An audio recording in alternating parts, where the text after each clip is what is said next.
आइए आज हम लोग पढ़ने जा रहे हैं सेट के बारे में। क्लास 11 का टॉपिक है सेट। क्या पढ़ने जा रहे हैं? क्लास 11 का टॉपिक सेट के बारे में। सेट क्या होता है, सेट कैसे काम करता है, सेट के कितने टाइप हैं। आइए हम यहाँ पढ़ते हैं सेट के बारे में। सेट सेट सेट सेट्स क्या होता है? कलेक्शन ऑफ ऑब्जेक्ट और एलिमेंट। लिखा हुआ है कलेक्शन ऑफ ऑब्जेक्ट और एलिमेंट। ऑब्जेक्ट किस टाइप का ऑब्जेक्ट? लिविंग भी होता है, नॉन लिविंग भी हो सकता है। लिविंग भी हो सकता है, नॉन लिविंग भी हो सकता है। सेट किसा हो सकता है? ऑब्जेक्ट किसा हो सकता है? लिविंग भी हो सकता है और नॉन लिविंग भी हो सकता है। ठीक है, लिविंग भी हो सकता है और नॉन लिविंग भी हो सकता है। जैसे जैसे सेट, जैसे कुछ भी नाम ले लीजिए, ए ई आई ओ यू, क्या है? वोवेल है ना, A B C D vowel है ना, ए ई आई ओ यू कितना वोवेल है? 5। तो ये भी एक सेट है क्योंकि इसमें भी ऑब्जेक्ट है। नॉन नॉन लिविंग है लेकिन ऑब्जेक्ट है। वही बोले नॉन लिविंग और लिविंग दोनों दोनों आते हैं उसी को object.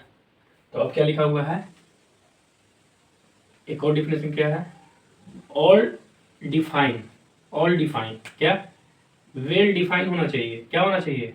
Well define collection of object or और element. Well define collection of object और एलिमेंट क्या होना चाहिए?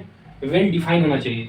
कोई भी अगर चीज है, जैसे अभी हम बोले ना ए ई आई ओ यू, वेल डिफाइन मतलब वेरी नहीं करना चाहिए, पर्सन टू पर्सन वेरी नहीं करना चाहिए। अगर हम बोल रहे हैं कि अगर हम बोले कि वोवेल 5 है तो आप भी जान रहे हैं कि 5 ही वोवेल होता है, ए ई आई ओ यू। और किसी और आदमी से भी आप पूछिएगा कि वोवेल कितना है तो 5 है, तो वो भी क्या बोलेगा? ए ई आई ओ यू। मतलब चेंज नहीं है, चेंज नहीं होना चाहिए, पर्सन टू पर्सन वेरी नहीं करना चाहिए, और वेल डिफाइन होना चाहिए मतलब पूरी तरह से डिफाइन होना चाहिए।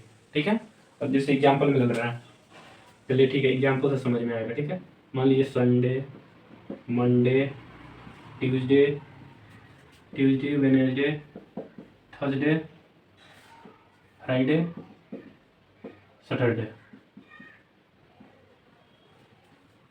क्या?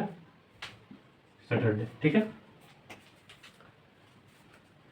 हम बोले Sunday, Monday, Tuesday, Wednesday, Thursday, Friday, मतलब वीक का नाम बताइए, मतलब सप्ताह का, पूरे सप्ताह का नाम बताइए, पूरे वीक का नाम बताइए। तो क्या बोलेंगे? Sunday, Monday, Tuesday, Wednesday, Thursday, Friday, Saturday. तो आप भी यही बोलिएगा कि कोई पूछेगा, चाहे हम पूछे आपसे कि Sunday, Monday, Tuesday, Wednesday, Thursday, Friday, अरे वीक का नाम बताइए, तो क्या बोलिएगा? Sunday, Monday, Tuesday, Wednesday, Thursday, Friday, Saturday. तो ये क्या हो गया? वेल डिफाइन हो गया, मतलब वेल पूरी तरह से डिफाइन हो गया। ठीक है, वेल डिफाइन, इसी को बोलते हैं सेट, इसी को बोलते हैं सेट। वेल डिफाइन होना चाहिए। और एग्जांपल लेकर बता रहे, जैसे जनवरी, फरवरी, मार्च,